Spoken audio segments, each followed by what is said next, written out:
এই বিশাল অনুষ্ঠান এখানে উপস্থিত আছেন সম্মানিত এক্স ডিরেক্টর স্যারেরা। আমি আসলে সাহস পাচ্ছি না কথা বলার, এত সম্মানিত এত বড় বড় মানুষ। আমার সবচেয়ে ভালো লাগতেছে যে আমরা এত বড় একটা প্রোগ্রাম মানে অর্গানাইজ করার সৌভাগ্য অর্জন করছি, এজন্য আর কি আমরা অনেক মানে গৌরব অনুভব করছি। এই প্রোগ্রামের জন্য আমরা সম্মানিত স্যারদের কাছে আসার একটা সুযোগ পাইছিলাম। এই প্রোগ্রামের জন্য আমি আসলে সুভেনিরের দায়িত্বে ছিলাম। সুভেনিরের ব্যাপারে একটু বলি। সুভেনিরের জন্য যে লেখাগুলা কালেক্ট করার ব্যাপার ছিল, সম্মানিত স্যারদের সাথে আমরা যোগাযোগ করছিলাম। তো স্যারদের সাথে এই যে আমাদের কন্ট্যাক্টটা ছিল, এই স্যারদের সাথে আমরা যে এই মেজবার সুযোগটা পাইছিলাম, মানে আমাদের এত বড় মনে হয়েছে নিজেদেরকে, এটা আসলে ভুলবার মতো না। তারপর আমি একটু বলবো আমাদের অভিভাবক সাকিব স্যারের কথা।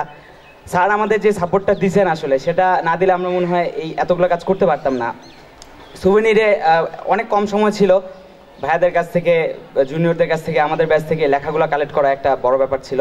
লেখাগুলো কালেক্ট করে সব কিছু করে সুভেনিরটা প্রকাশ করা মানে অনেক বড় একটা কাজ ছিল। একটু ভুল ত্রুটি হয়তো কোনো জায়গায় আছে, আমি ক্ষমা চেয়ে নিচ্ছি। কোনো যদি ভুল টুল থাকে একটু ক্ষমার সুন্দর দৃষ্টিতে দেখবেন। আর আমি আমার ব্যাচে কয়েকজনের নাম আসলে না বলে পারছি না, আমি জোবায়ের নাম বলবো। জোবায়ের সুভেনিরের জন্য স্যারদের কাছে এতবার করে গেছেন, আমি বলবো সম্মানিত হারুন স্যারের কাছে সে সম্ভবত 10 বারের অধিক সময় গেছে। তো আমি জোবায়ের জন্য একটু বলবো সম্মানিত ভাইয়ের একটু তালি দেবেন প্লিজ। Thank you. তারপর আমাদের স্পন্সর ম্যানেজমেন্টের জন্য সাইমুল হকের যেই কর্মপ্রচেষ্টা এবং ধৈর্য, সেটা আসলে অনেক প্রশংসাযোগ্য।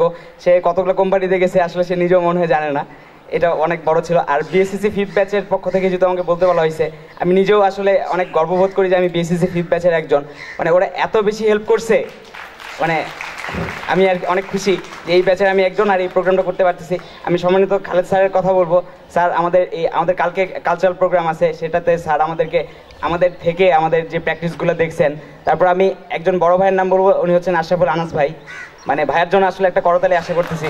ভাইয়া আমাদের এই প্রোগ্রামে পিছনে ভাইয়া প্রথম দিন থেকে যেভাবে মনে হয়েছেন, আমার মনে হচ্ছে মানে বলাটা ঠিক হবে কিনা জানি না, আমার মনে হয়েছে ভাইয়া মনে হয় ফিফথ ব্যাচের একজন, এরকম মনে হয়েছে। থ্যাংক ইউ ভাইয়া। তারপর আমি আমার পিছনে আছেন ইমন স্যারের কথা আমি বলতে ভুলবো না। স্যারের অক্লান্ত পরিশ্রমে এবং স্যারের একদম প্রত্যক্ষ অংশগ্রহণে আমরা হচ্ছে এই যে প্রচ্ছদটা, এটা স্যারের জন্য আমরা পাইছি, স্যারের মাধ্যমে আমরা ম্যানেজ করে এটা করা হয়েছে। তো স্যারের জন্য প্লিজ। তো আমি আসলে কথা আর বাড়াবো না, লাঞ্চের সময় হয়তো হয়ে গেছে। ধন্যবাদ। সব বড় ভাইয়াদেরকে কাছে পেলাম, অনেক বড় ভাইয়া আপুরা বাইরে ছিলেন, প্রাণ ভাই, তারপর সুপ্তা আপু, ওনাদেরকে দেখে খুব ভালো লাগতেছে। আর আপনারা আমাদের জন্য দোয়া করবেন, আমরা সামনে এরকম আরও প্রোগ্রাম দেখতে চাই। পরের ব্যাচ যারা আছে তারাও হয়তো করবে। সম্মানিত স্যারদের অনেক ধন্যবাদ, আমরা অনেক গৌরব অনুভব করছি। ধন্যবাদ। আসসালামু আলাইকুম।